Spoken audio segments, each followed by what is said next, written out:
Hello everyone and welcome back to the channel for another video, and today I'm talking about every single film which I watched during the month of July. So without further ado, let's get into it and let's see what I watched. So guys, in July I managed to get through 22 films overall, and the first film I watched was called Till Death. This is a 2021 release directed by Scott Dale. It has a runtime of approximately 89 minutes and it stars Megan Fox in the main role. She is the protagonist in this film and she does a fairly decent job. She isn't, of course, the best actress. I am a big fan of some of her work, mainly Jennifer's Body and the Transformers movie. I hold my hands up, I love that film. But Till Death overall was a decent watch. I did struggle to start with. I found it a little bit slow at times. But as the runtime went on, it did get better. It improved and I ended up enjoying the film overall. Now, I gave this a rating of 2.5 stars out of 5. And I watched this, I think, on my IPTV. I'm not sure if it's going to be coming to streaming platforms over the next couple of months. I would imagine it will eventually. But if you haven't seen it, go check it out. Yeah, that is Till Death. The next film I actually watched twice in the cinemas, and that is Black Widow. I have done a full review, so please go check that out. It will be right there and down in the description box below. Black Widow is, of course, a 2021 release. It stars Scarlett Johansson, Florence Pugh, David Harbour, Rachel Weisz and Ray Winstone. It is directed by Kate Shortland and has a runtime of 134 minutes. So it's just over 2 hours. Had a really good time though. Big Marvel fan. I love this entire film. It was really, really good. And I gave it a score of 3.5 stars out of 5. But like I said, guys, if you want a full in-depth of my review, go check out that video above or down below. The next film I watched in July was Soul Station. This is a prequel to Train to Busan and is an animated film. If you like your anime, I definitely recommend it. It was a fantastic watch.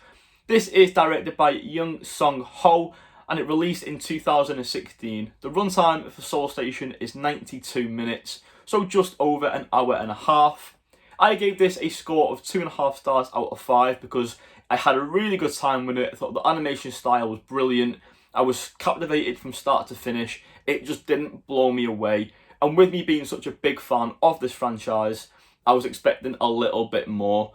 But yeah, if you haven't seen this film, guys, go check it out. It is really good. The fourth film I watched in July was Fury, directed by David Ayer. This is a 2014 release and the runtime is 135 minutes. So it is quite a long one, over 2 hours long, but I didn't feel it. I had such a good time with this one. I have the 4K and I finally got round to watching it. I don't know why it took me this long because everything about this film is fantastic. I had a really good time with this one. Now, I'm very much into my war films. I've seen so many throughout my years of watching films, but this is definitely one of the best. I loved the cast. You've got John Berthnell in this, Brad Pitt, Shia LaBeouf, Logan Lerman, Michael Pena's in this film as well. Cast is fantastic. They all do a really good job, and I thought the story was a little bit different from things I've seen previously. Guys, honestly, if you haven't seen Fury, go check it out. It is available on 4K and on Netflix as well, so it is available to stream. I gave Fury a 3.5 star out of 5 because, like I said, I had a really good time with it. I thought the score was really well done. The director did a fantastic job and the casting for this film was just excellent, honestly. They couldn't have picked any better people to be in this film. The reason why I didn't score it any higher was just I felt like it was lacking something else. And from the war films that I've seen previously, it's just missing something. So 3.5 star out of 5, that was my score for Fury. The next film I watched in July was The Tomorrow War, directed by Chris McKay, and this film had a runtime of 138 minutes. This came to life on Amazon Prime, and unfortunately there was no cinema release, which was a little bit disappointing because I did find myself switching off from time to time. I just felt as if this film was made for the big screen. Big audio impact, great picture quality, it was just lacking that cinema experience. Now, this film stars Chris Pratt, J.K. Simmons and Yvonne Strahovski, who all had really good parts to play in this film and overall a great experience. This did remind me a lot though of Independence Day, just kind of a newer take on it. But overall, yeah, had a good time with it. I just wish it got a cinema release. I gave this a rating of 3 stars out of 5. Let me know what you think in the comments down below, and have you seen The Tomorrow War? The next film that I watched in July was called Girl House. Now, I came across this on Amazon Prime, and I'm so glad I did, because I had a fantastic time with this one. Girl House was directed by John Knotts and Trevor Matthews and was released in 2014. Runtime was 100 minutes, and honestly, it flies by. You don't even notice. You feel like you're just watching a TV show. But it's so good. I had a great time watching this. The premise was really interesting, but basically you have this house filled with girls who film X-rated content for the internet, and you have this guy who tracks the house down, breaks in, and goes nuts. So if you are into your horror films, your slasher films, your thriller films, please check this film out. I highly recommend it. It is a must watch. And I scored this a 3 star out of 5. So like I said, guys, go check this film out. You won't regret it. The next film I watched in July, guys, was Midsommar, directed by Ari Aster, releasing back in 2019 with a runtime of 148 minutes. So a fairly long film and a very conflicting film as well. It is a controversial release because I know a lot of people either love it or hate it. I find myself bang in the middle. I loved it, but I was left with so many questions. I was very conflicted and confused. But I think that is exactly what is intended with this film. Please, guys, let me know in the comments if you've seen Midsommar. Let me know your thoughts on the film. And honestly, if you want to watch it, it is available on Netflix as of right now. So go check it out. The film stars Florence Pugh, Jack Rayner and Will Poulter, who all deliver incredible performances. The film's weird, it's crazy, it's so different to anything I've ever seen before. That's why for me, I'm giving it a 3 star out of 5. I think on another rewatch, it may squeeze 1 more star and creep to a 4 out of 5. But time will tell. Please let me know down below if you have seen it. I'm very interested to hear your thoughts and your take on Midsommar. Film number 8 was The Forever Purge, a film I have done a full review on, guys. Link will be down below in the description, and it will also appear on screen there. But yeah, guys, this film released in 2021, directed by Everardo Gaut, and I had a really good time with it. I gave the score of 3 star out of 5. Like I said, if you want to know my thoughts on this film or know who starred in the film, then please go check out that review by clicking on the link down below. Guys, the next film that I watched in July was a film over on Netflix, and it completely took over the platform when it released. Yes, I am talking about Fear Street. This franchise is brought to you based on the novels from R.L. Stine, who is of course most notably known for Goosebumps. But Fear Street is no exception. It is a fantastic franchise and a very popular one at the minute. This trilogy of films is brought to you by director Lee Yaniak. The film has a runtime of 107 minutes and it isn't too long at all. Now, besides from the few familiar faces we see in this film from Stranger Things, the other actors I didn't know at all. But that being said, that is one thing I do enjoy about Netflix, because they tend to take these young actors and put them in a film or TV show, and you will see them again on the platform. They are most likely to start in another TV show or another film coming very soon, so keep your eyes out. If there was anyone that you enjoyed in this film, I almost guarantee they will appear on Netflix again in another project. Now, this film for me was a very solid entry to the franchise. For those of you who don't know anything about the books, you will enjoy this film. It's very easy to follow. And if you like your horror films or slasher films, this is a nice soft entry into that genre as well. I gave this a score of 2.5 out of 5 because although it was a good entry to the franchise, like I've said, it was a little bit average, and out of the other two, this was my least favourite entry. Next up, film number 10, we have Escape Room Tournament of Champions. I have done a review on the channel, guys. Please check it out, link above or down below. I really do appreciate it. But yeah, overall, I did enjoy this film. It was directed by Adam Robertel, of course, another 2021 release. And the runtime, 88 minutes, not too bad, just shy of an hour and a half. I did prefer the first movie. The second was a little bit underwhelming. I was a little bit disappointed, and I gave it a 2 star out of 5. I just preferred the original. I preferred the rooms in the first film. I preferred the acting in the first film. I don't know. I was just expecting a little bit more from this. It tries to compare itself to Saw at times, and Saw, for me, is a much better franchise. But yeah, number 10 was Escape Room 2, Tournament of Champions. Film number 11 is a film I wish I could turn back the time and unwatch, because I hated it so much. Yes, I'm talking about Space Jam: A New Legacy. If you have seen my rant/review, you'll know exactly why I hate it. If you haven't seen it, click on the link above or click on the link in the description box down below. But yeah guys, I hate this film so much. It is a 2021 release, unfortunately. Brought to you by director Malcolm D. Lee. You have Zendaya voicing Lola Bunny. It also stars LeBron James as the main protagonist, as well as Don Cheadle as the villain. That's as much as I'm willing to talk about this film in this video, because I'm going to end up going off on a tangent and swearing like crazy again. But yeah guys, that's that. Space Jam: A New Legacy, I give it a 1 star out of 5. It sucks so bad, and I will not be recommending it on this video, nor any video anytime soon.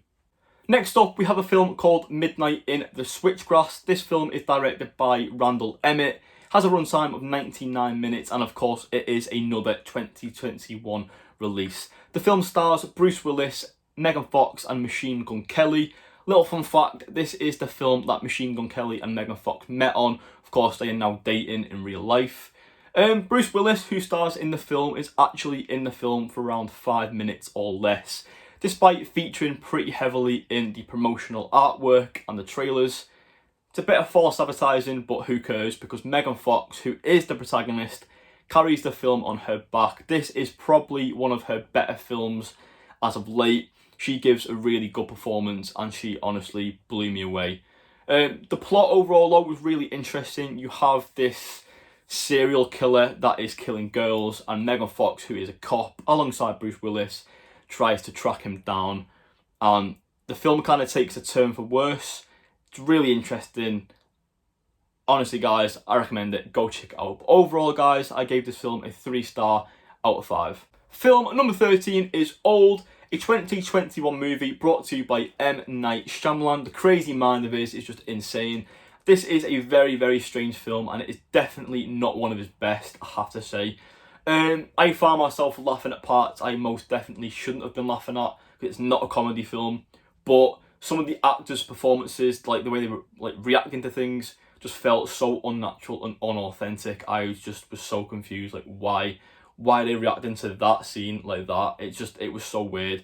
Like I said, I don't know if it's intended, but I just didn't like it. I didn't like the directing style. Some of the shots he was doing just felt overused. My main positive of this film was the beach.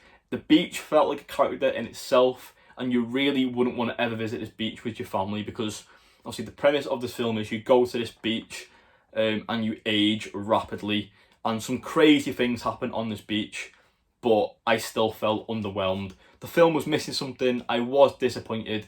The ending sucked. Yeah, pretty bang average. I think I scored this a 2.5 star, which yeah, would sum it up. It's an average film. It was good. I did enjoy it. I'm not slating it. From the trailers, I was expecting a little bit more. I don't know, maybe a bit more jump scares and stuff like that, but not his strongest film to date. I preferred The Happening. Do you know what I mean? I preferred The Happening, which is a very, very old film from him, starring Mark Wahlberg. But yeah, if you guys have seen it, let me know down below in the comments what you thought of Old. The next film I watched was a Netflix original released in 2020, brought to you by Ricky Staub, and it has a runtime of 111 minutes, and that is Concrete Cowboys. This film stars Idris Elba and Caleb McLaughlin in a leading role, starring as father and son, and the chemistry on screen with them two is fantastic. They made the film so much better than I thought it was going to be. I really had a good time with it. Overall, my score was a 3.5 star out of 5. I think they worked great together. The score for this film was fantastic. The plot I really, really enjoyed. Caleb McLaughlin is a bit of a troubled youngster, and he goes to live with his dad, who is a cowboy, and he teaches him maturity, the meaning of family, and just community and stuff like that. I thought the plot was great. All the actors did a fantastic job. The director did a great job. There's some shots in this film which are just beautiful. If this had a physical release, I would certainly pick it up. But for now, it's available on Netflix, so go check it out. Next up, we have a film called Good Time, which was released back in 2017. It is directed by Josh and Benny Safdie. The film also stars Benny Safdie as well as Robert Pattinson, with a runtime of 102 minutes. This film is great. I had a good time with it. It is available to watch on Netflix, so go check it out. But like I said, I loved it. Robert Pattinson delivers a fantastic performance. He is a bit of a thug in this film, robbing banks and stuff like that, always up to trouble, and he drags his brother along the ride as well as new strangers and stuff. It's just great. It's a wacky film. It's a fun time. If you want to check it out, go and watch it on Netflix. But like I said, I gave this a score of 4 stars out of 5. One of the best films I've seen in a long time. The next movie that I checked out was a film over on Netflix, another Netflix original released this year, and it is doing extremely well over on their platform at the minute, and that is of course Blood Red Sky. This is brought to you by Peter Thorworth, and the runtime is 121 minutes, just over the 2 hour mark. Now, the only actor that I recognised was Dominic Purcell, who I know from Prison Break, as well as DC's Legends of Tomorrow TV show. But that being said, the other cast members do a really good job, and overall they kept me engaged as well as the plot. Now, speaking of the plot, you have a terrorist hijacking a plane scenario going on here.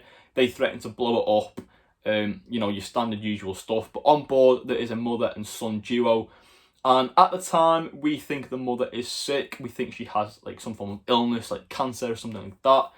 But it transpires that she is in fact a vampire, and she contracted the vampire disease a couple of years back. I found the concept really interesting. The makeup design for this was awesome. The gore in the film was really, really good as well. And it was action-packed, considering that the location was fairly small. Overall, had a pretty good time with this one. It felt like a bit of an expensive B-movie. There wasn't any like mega stars in this. And like there wasn't a lot of money put into it as far as I know. But I scored this a 2.5 star out of 5. I would recommend it, and I definitely will be watching it again in the future. Who knows, this could be a film that gets my attention further down the line where I want to give it a better score, because I did enjoy it, and I think I would enjoy it even more on a second watch. But yeah, guys, that is Blood Red Sky. It is on Netflix, like I said, so go check it out. And if you have seen it, let me know down in the comments down below. Next up is a film called Attack the Block. It is available as of now to go watch on Amazon Prime and Netflix. This film was directed by Joe Cornish, and it released back in 2011 with a runtime of 82 minutes, so a fairly short film. It stars Jodie Whittaker, John Boyega and Nick Frost, as well as many other young actors at the time. This film is fantastic. It is getting a sequel confirmed by John Boyega, and I cannot wait. Concept for this is so stupid, it works. I had such a good time watching it, and I really want to pick this up and add it to my Blu-ray collection, because it's a film that I can see myself just rewatching over and over again. I gave this a 3.5 star out of 5, but I think on rewatch it could easily move up to a 4. If you haven't seen it, go check it out. If you have, let me know down below as always, guys. I want to hear your thoughts on the film. But the plot basically is you have this alien invasion that crashes down in London around the block, and this gang of kids they try and kill one of them, and then the aliens start coming after them. It's just like, it's so stupid it works, but it's great. If you haven't seen it, go check it out. In July, I managed to get through a lot of my watch list, so I have seen a lot of films this month which I've never seen before, and that is no different for the next one, and it was Green Street, directed by Lexi Alexander, releasing back in 2005 with a runtime of 109 minutes. The film stars Elijah Wood and Charlie Hunnam in leading roles, and I love the plot of this film. It all centres around football in London, especially West Ham and rivals Millwall. Great concept. I love films to do with football. This is no different. One of the best films I've seen in terms of being like a football film, and I would definitely recommend it to any fans out there, especially if you love West Ham or Millwall. But Elijah Wood, pretty good performance from him. Charlie Hunnam, despite him being British, he doesn't give the best accent, so that left me a bit confused and scratching my head. But good performances overall. Like I said, I would recommend this film, and I gave it a 3 star out of 5. Fear Street Part 2 1978 was the next film that I checked out in July. I gave this a score of 3 out of 5 stars because this was my favourite entry to the franchise. I loved everything from the score to the cinematography. The director did a great job on this one. All the cast did a fantastic job as well. I loved the setting, being a summer camp in the 70s. It just worked perfectly. This is a great introduction to horror and slasher films if you were young and you haven't really seen many before. This is a great first film to get your teeth stuck into. I highly, highly recommend this film to you guys. If you haven't checked it out, it is on Netflix, so go give it a watch. And that brings me to Fear Street Part 3, 1666, the third and final installment to the trilogy. And I have to say, I had a blast with this franchise as a whole. The third installment, Part 3, was great. The director, again, has done a really good job. The storytelling was brilliant. The transition from book to film was just excellent. I was engaged throughout and I really did not want this film to end. The interesting thing about Part 3 is the film is split into two parts in itself. The first part was so interesting, takes you back to a different time period to tell a new story, or to tell the story of Sarah Fair. And then the end part of the film is present day, and I have to say it works well, mashing together. It could have gone so wrong, but it didn't. It paid off, and the director has done himself very, very proud. The score again for this film is great. The actors have done a great job at playing multiple versions of characters throughout all three parts, and overall I loved it. I gave this again a 3 out of 5, just falling behind the second one. Although I give it the same score, I would rank Part 2 just above Part 3. As a whole, I would score it a 3-star out of 5. I enjoyed Part 1, I loved Part 2, and Part 3 was just as good. So yeah, overall guys, 3-star out of 5, that is my rating. And guys, that brings me back to the final film of the month, which I watched in July, and that is The Suicide Squad, directed by the mastermind of James Gunn. This, of course, is a 2021 release. It is in cinemas right now and will be available on HBO Max from August the 6th. The runtime for this is 132 minutes, and I wish it was longer. I wish it never ended because it was a masterpiece. I love The Suicide Squad. The cast for this is absolutely stacked, so I'm just going to get a little bit of piece of paper and read off some of the names of some of the actors that star in this film. We do have some familiar faces from the first film. So first off, Margot Robbie returns as Harley Quinn. Viola Davis returns to play Amanda Weller. We have Jai Courtney returns to play Captain Boomerang. And we also have Joel Kinnaman who returns to play Rick Flag. Now for the new faces, of course, we have Idris Elba as Bloodsport. John Cena plays Peacemaker.